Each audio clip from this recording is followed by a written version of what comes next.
Good evening, everyone. Good evening. Yes, my name is Orin. I'm the co-founder and chief exec of the London-based charity called the ACLT, or African Caribbean Leukemia Trust. Since we're in Black History Month and we're talking about heroes, I'm going to give you a short presentation about a present-day hero in our community whose name needs to be shouted from the rooftops going forward, especially within our educational establishments, especially to our young people, so that they can become major role models by putting themselves on the line for others who need help. And tonight, just in that corner, you have the opportunity yourselves. If you haven't registered as a potential stem cell or the old term bone marrow donor, you could do so tonight as well. It's a very easy process. This presentation is all inclusive, so actually it is for everyone of every race, but it's heavily targeted at the most underrepresented group on this subject matter. That is those from the ethnic minorities, especially those from the black and mixed race communities.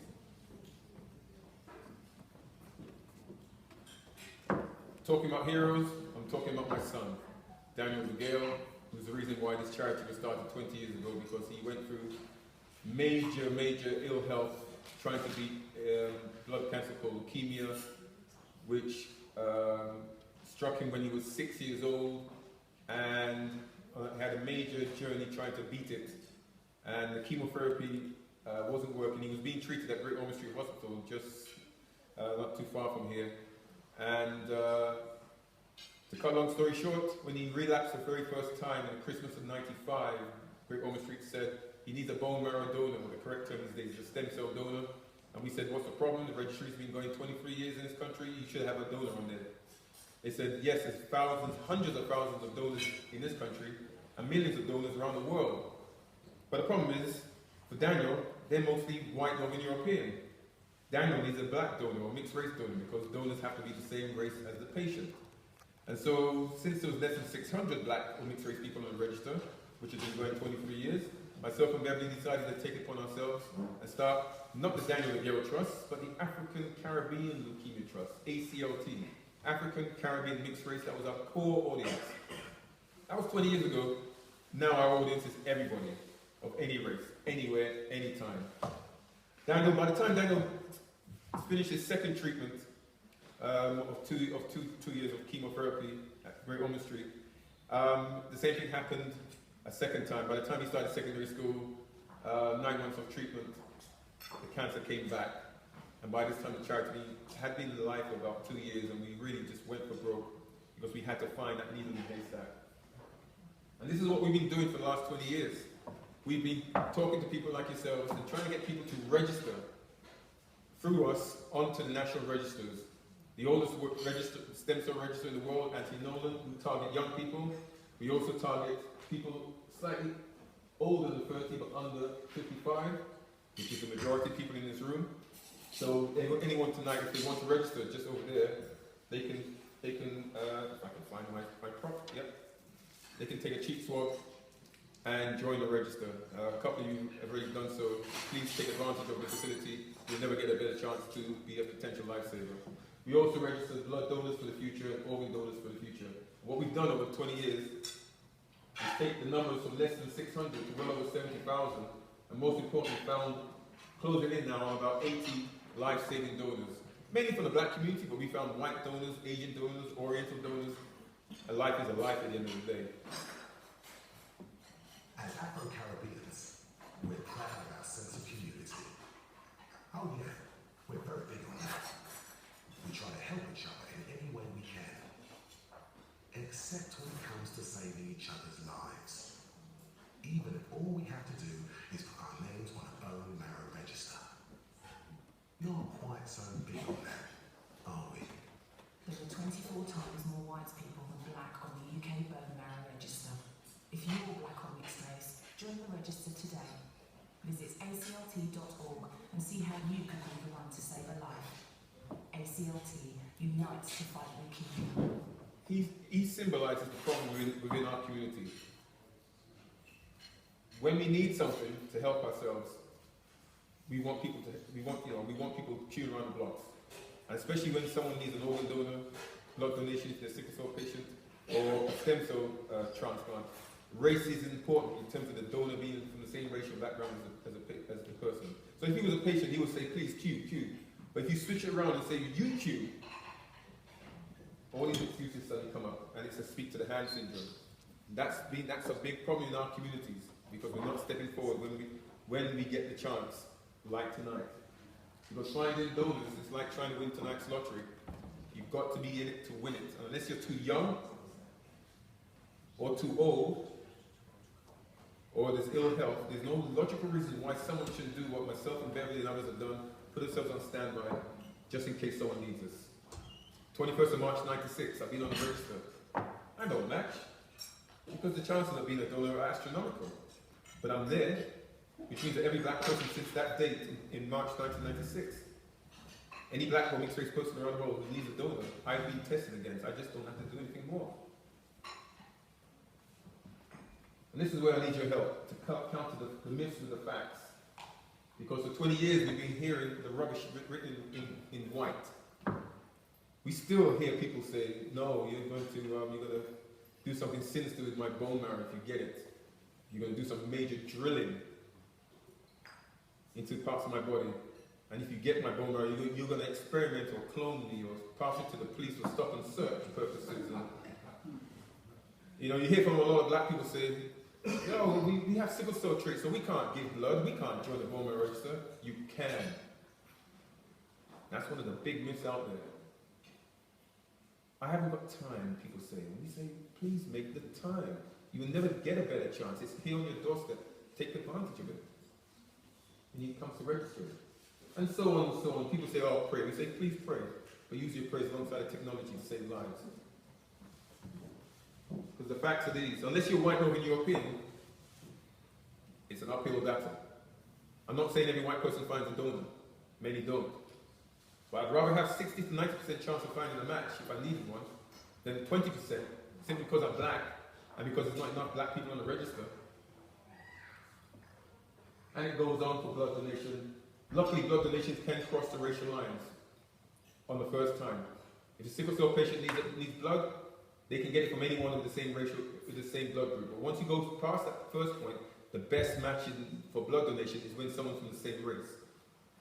An organ donation, like stem cell donation, is very tight on the patient and the donor being from the same racial background. But black people don't carry organ donor cards. South Asians don't carry organ donor cards. But who do you find populated most in the dialysis centers? Blacks and Asians. And a lot of that's due to lifestyle. We're loving it, we're eating this lovely food. But you know what? Too many blacks and South Asians eat a lot of spicy food for a long period of time, and it catches up with some of us, and we end up with high blood pressure, diabetes, kidney failure, dialysis, waiting for the donor. Of course, there's no donors. This is what we're doing tonight. Anyone aged 17 to 55 can do what some people in this room have done already. Literally a minute to fill in the form, the cheek swab, done. You send it off to the registry, it's confidential, but it's like looking for the needle in the haystack. And there's a donor. Very famous British actor. You probably saw him on TV this week with the program about Mary Seacole. David Hare is a symbolism of saving lives. That's the moment he joined the registry, and I took this picture about a year and a half later because he matched an African American gentleman. And he donated stem cells from his blood in a very simple manner. For about 4 hours he was there at the London clinic, not far from here. I'm taking this picture, and he's having a blood sample taken from one arm into that machine. The machine gives him back his blood into a vein in the other arm that collects his stem cells there. Stem cells look a bit like a bottle of fruit juice. That's what bone marrow stem cells actually look like. And his magic figure was 249 mil that went off to the United States to an African American gentleman.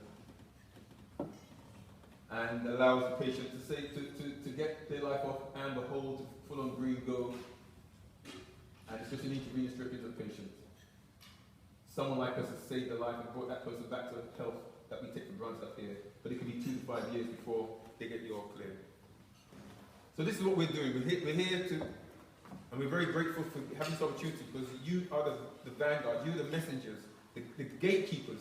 And what we want to do is come into your educational establishments and put this message to the young people to try and get them to do what some of you will do tonight.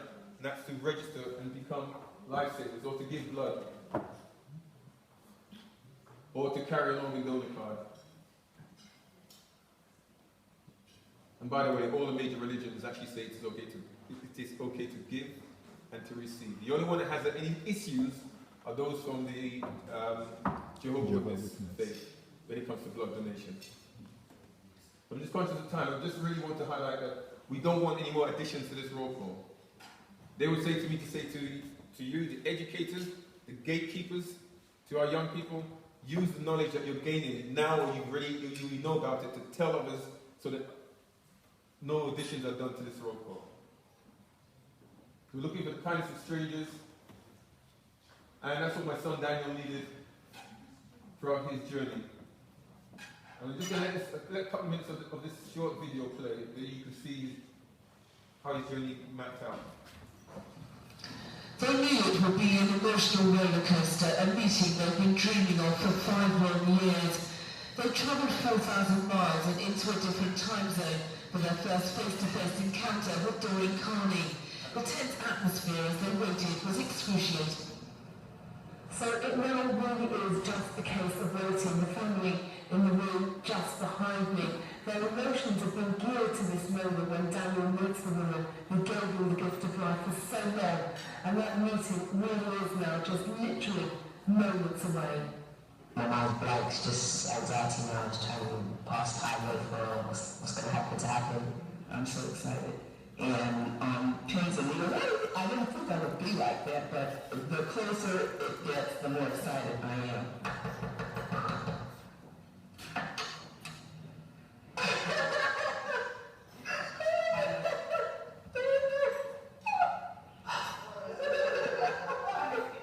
I did not come back. That's okay. I'm a very serious person, but you make me smile so much because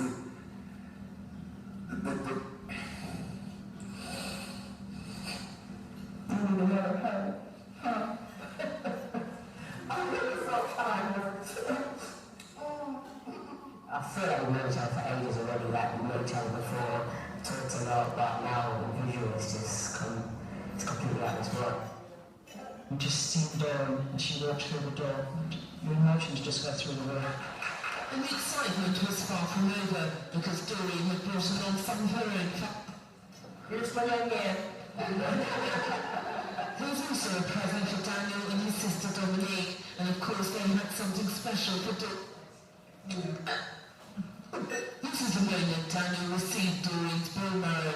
When he was diagnosed, there were only a few hundred black people on the register. His parents' campaign to find the donor was backed by a list of celebrities, but it was still 6 years before Doreen was found. Born-again Christian living in Detroit, registers, and he is immediately found to be Daniel's match, allowing him to go on and pass 12 GCSEs, 3 A-levels, off to university, aiming to be at the London Olympics as a trained sports physiotherapist. But Daniel started having some major ill health, partly many years later, where he needed 3 to 5 units of blood transfusions a week to survive. Mainly, we feel, because he waited 6 years before Doreen was found. And so time is of the essence. And so we're trying to make sure that no one goes through the journey that we went through as parents, because eventually his body just couldn't take any more. And on the 8th of October, 2008, almost 8 years to the day as we speak, we lost our hero. But he's still a hero going forward, because the legacy he's left is that so many more lives have been saved. We probably found more donors in the last 8 years than in the years before Daniel passed away. People who joined 10 years ago, 17 years ago, 5 years ago, 6 years ago, they're now coming to fruit. We've planted the seed, and now they're coming to fruition.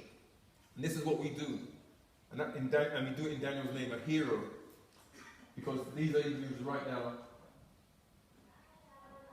who need donors. In fact, I see a name on there who you may have heard about during the last week. A young lady called May Brown. 23-year-old Nigerian young lady living in this country. And there was a massive appeal that we had to start a petition last Thursday because the Home Office stopped her matching sister. Her sister was found to be a match finally in Nigeria, and they stopped her. And so we had to do mass media, a petition that has got over 60,000 people signed it, and eventually it was overturned last night. And so her sister,